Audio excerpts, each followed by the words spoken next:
ખાડામાં ગયો વિકાસ। છોટાઉદેપુર દેવગઢ બારિયા માર્ગ ઉપર વાહન ચાલકોના જીવ જોખમમાં। છોટાઉદેપુરથી જોજ વચ્ચે સ્ટેટ હાઈવેની બિસ્માર હાલત સામે વાહન ચાલકોમાં રોષ। છોટાઉદેપુરથી દેવગઢ બારિયા તરફ જતા મુખ્ય માર્ગ ઉપર ઠેર ઠેર પડેલા ખાડાઓએ તંત્રની કામગીરી સામે અનેક સવાલ ઉભા કર્યા છે।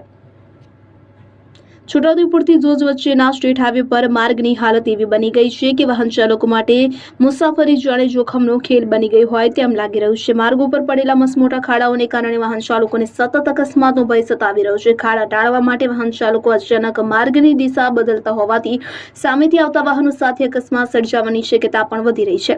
રસ્તાની આવી દયનીય સ્થિતિ હોવા છતાં તંત્રની નજર કેમ નથી પડતી, વાહન ચાલકો આ સવાલ ઉઠી રહ્યો છે।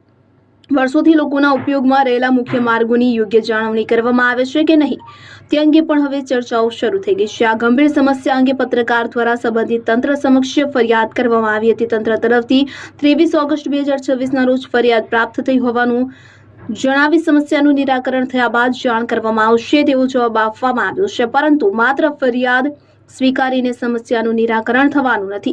માર્ગ ઉપર પડેલા ખાડા ક્યારે પૂરાશે, મરામતની કામગીરી ક્યારે શરૂ થશે અને અકસ્માત સર્જાય તે પહેલા તંત્ર ક્યારે જાગશે તેવા સવાલો હવે વાહન ચાલકો દ્વારા ઉઠાવવામાં આવ્યા છે। વાહન ચાલકોની સ્પષ્ટ માંગ છે કે કાગળ પરની કાર્યવાહી નહીં પરંતુ સ્થળ પર તાત્કાલિક કામગીરી કરી ખાડા પૂરવામાં આવે અને માર્ગને સુરક્ષિત બનાવવામાં આવે। ઇમરાન મિર્ઝા, છોટાઉદેપુર।